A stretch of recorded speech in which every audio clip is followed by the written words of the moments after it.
Good afternoon, everybody. Welcome to the hopefully last Education Instruction Committee of the 114th General Assembly. Madam Clerk, will you take the roll? Everybody please sign in. Madam Clerk, take the roll. Mr. Chairman, you have 4 members present. You have a quorum. Thank you. Members, anybody want to be recognized today? No? Okay, we're going to get right into it. We're going to try to get this calendar wrapped up today and close this committee. First up, we have House Bill 2125 by Representative Hurt. We have a motion. Second. Chairman Hurt, I believe no amendments, right? All right, your bill is in a proper position. Go ahead and present it. Thank you, Mr. Chair.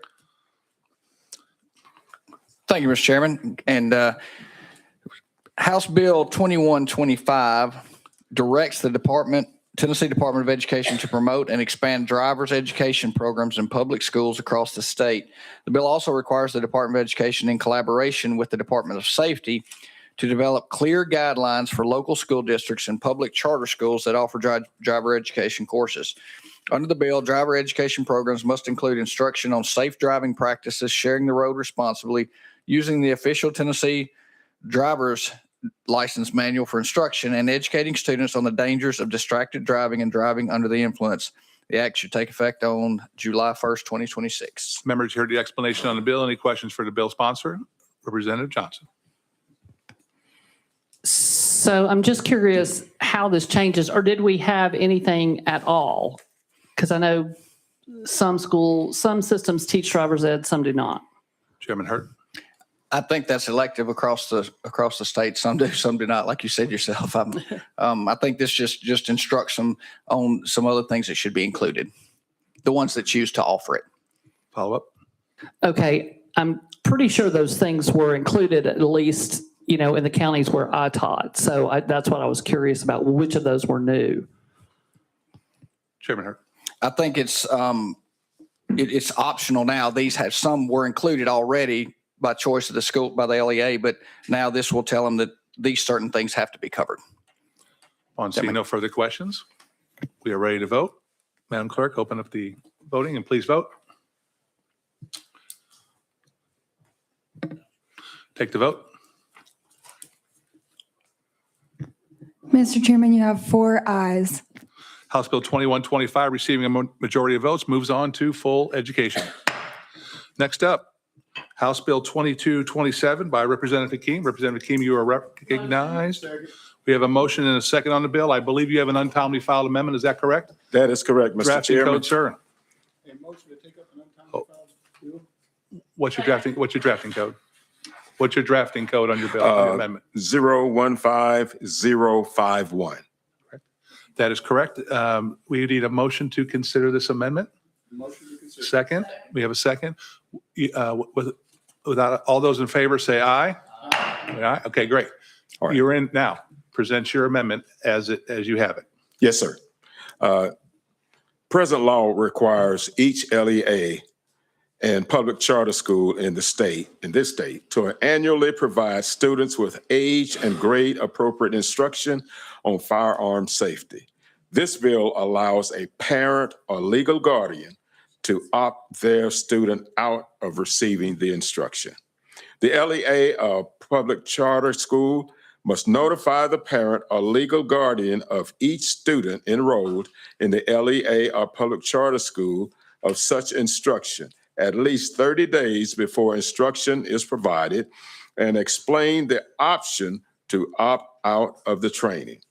The LEA or public charter school must provide a student who is opted out of receiving instruction on firearm safety and alternative educational instruction while the instruction on firearm safety occurs. The alternative instruction will be determined by the principal in consultation with the teacher. This legislation allows parents who have expressed that they do not want their child to receive this instruction the ability to opt their child out, while still requiring the student to receive alternative educational instruction during the training time. Members, you have heard the explanation of the untimely filed amendment.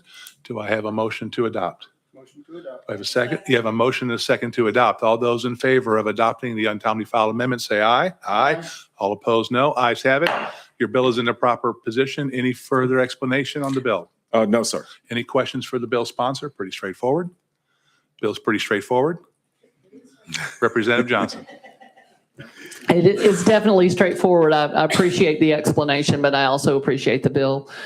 Having had parents who had concerns because of traumatic experiences for kids. And so I thank you for giving parents this choice and for allowing some of those people who can have some really traumatic experiences to maybe have that training somewhere else. Thank you, Mr. Chairman, and Well, hold on, members for hold your on, hold on. consideration. Hold on. For your consideration. Representative Hakeem, do you have to say anything else? No, sir. Okay, thank you very much. Without seeing any further comments, we are ready to vote. Madam Clerk, take the vote, please. Please vote. Take the vote, please.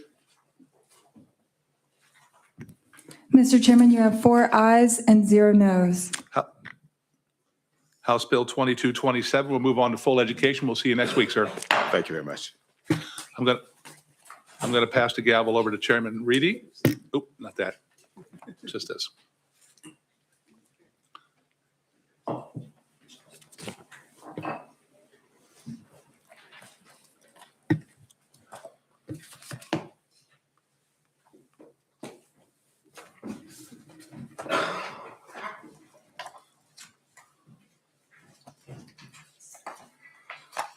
Okay.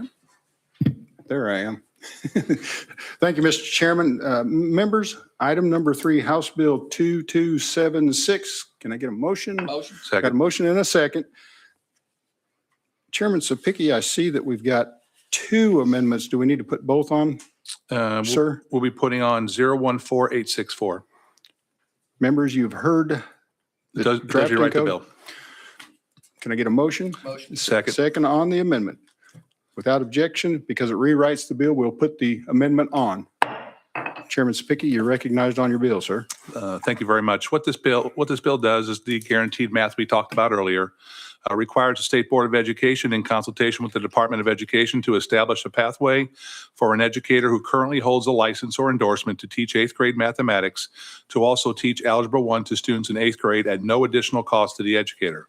Requires the Standards Recommendation Committee to include advanced mathematics academic standards for students enrolled in an advanced mathematics course in grades 5 through 7 in its final mathematics standards recommendation to the State Board of Education.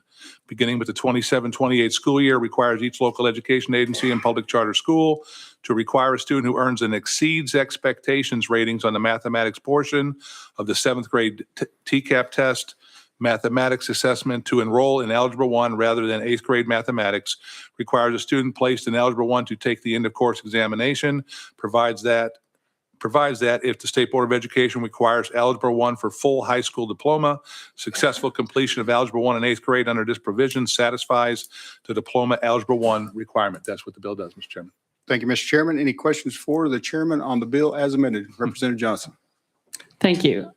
So this, the person that's going to teach this Algebra 1, they have been certified to teach algebra, correct? Because the whole thing about math, the reason kiddos get so freaked out when they take algebra is you're switching from concrete math to abstract thinking, and it's a big change. So these folks are certified to teach algebra, is that correct? Chairman. That is correct, yes. They will be once they take the certification for being able to teach Algebra 1. Representative Johnson, follow up. Yes, so you mean like the praxis or whatever? Chairman Sapicki. Correct. Okay, thank you. Any further questions for the chairman on the bill as amended? Seeing none, clerk, please open the board. Members, cast your vote. Anyone wish to change their vote? Seeing none, clerk, please read the vote. Mr. Chairman, you have 5 ayes and 0 noes. With that, House Bill 2276 moves out to education full. Last on our calendar, number 4, House Bill 1822. We've got a motion and a second. I see that we have an Timely filed amendment. Is that correct, sir? That is correct. It should be drafting code 013961. 13683. Oh, I'm sorry. You're right. 013683. Mr. Chairman, it also shows that it rewrites the bill. So would you like to explain that amendment at this time? I'd like a motion.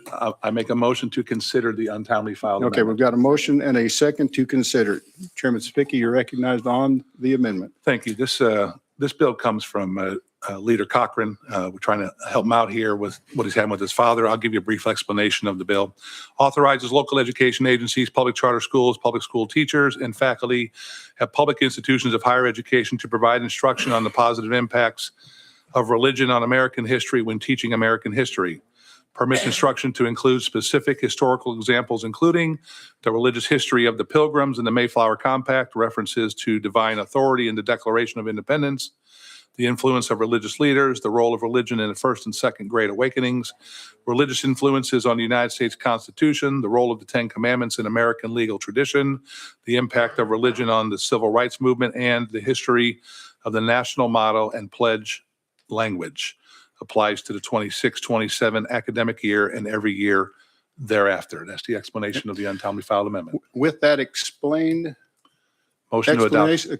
explanation of the amendment, we got a motion and a second to adopt. So at this time, all in favor of accepting 13683, say aye. Aye. Any opposition, nay? We got, please see the clerk if you want to be recorded as a no. With that, we're on the bill as amended. House Bill 1822. Chairman Spicky, Stand ready for questions, Mr. Chairman. any questions for the chairman, Representative Johnson? Thank you, Mr. Chairman. I see that we're calling this bill the Charlie Kirk American Heritage Act, and I've seen a lot of Charlie Kirk bills, and I'm curious how many Charlie Kirk bills it takes to screw in a light bulb. I don't understand this. So much of what we're doing this year is inserting religion into our curriculum, and we already cover in every aspect of social studies and history, all of these things, why people came to this country, how everything was established. I feel like folks down here are, because people don't necessarily agree with them, they think they have to teach it harder. We don't need to teach it harder. That's not going to change what we're doing, and that's not going to change what young people think. Teachers teach facts. They don't teach feelings, and they don't teach opinions. And we're not adding anything here that is going to benefit our kids being more informed, or it's not going to make more people agree with a certain ideology because we're pushing it on them nonstop. It's probably going to do the opposite. I mean, all this extra civics teaching and extra religion teaching and all of these things they're really, if you guys have been in a classroom, it's going to do the opposite of what you think it's going to do. Representative Johnson, do you have a question for the chairman or just a comment? Well, I'm not sure yet. I'm getting there. And so my question would be, what do you think the end result of teaching this bill and naming it after someone who was a well-known racist who denigrated Black women, who denigrated Black people, who denigrated people in the LGBTQ community? How do you think that's going to make folks feel? Chairman Spicky, you're recognized. Well, I think what it may do is challenge people to think and to question, to get into debate civilly, and have to defend their positions of why they believe in a certain way. I think sometimes we pigeonhole higher education and K-12 education, especially in our high schools, where we need more debate and discernment going back and forth between our students to defend what they believe and state why they believe is what they believe. And so hopefully these types of bills that we've been running, and yes, we have been running a lot of these, maybe it will challenge people to start to think and make discernment questions on, why do I believe what I believe? Representative Johnson, you have a follow-up? Yes, thank you. Well, what I would say to that is we've removed their ability to have that debate with the divisive concept bill, both in high school and in K through 12. So if you wanted to have a discussion on race because you've named this bill Charlie Kirk, we're really not allowed to. And I think that's a problem. Thank you. At this time, Representative Hurt. Thank you, Mr. Chair. Move previous question. There you go. Clerk, please open the board for the vote. Members, please take the vote. Clerk, record the vote for us, please. Mr. Chairman, you have 5 ayes and 1 no. House Bill 1822, as amended, moves out to education full. At this time, Mr. Chairman, the gavel is yours. That will conclude our calendar for the Education Instruction Subcommittee for the 114th General Assembly. Members, I want to say thank you to everybody. And Representative Johnson, I do appreciate all of your comments. They were well-founded. And maybe one day we'll get to agree like I did in the last committee with Representative McKenzie. Members, thank you for your service to the people of the great state of Tennessee. Education is an important thing that we do here, and we will continue to move education forward. Without objection, to the call of the chair, meeting's adjourned.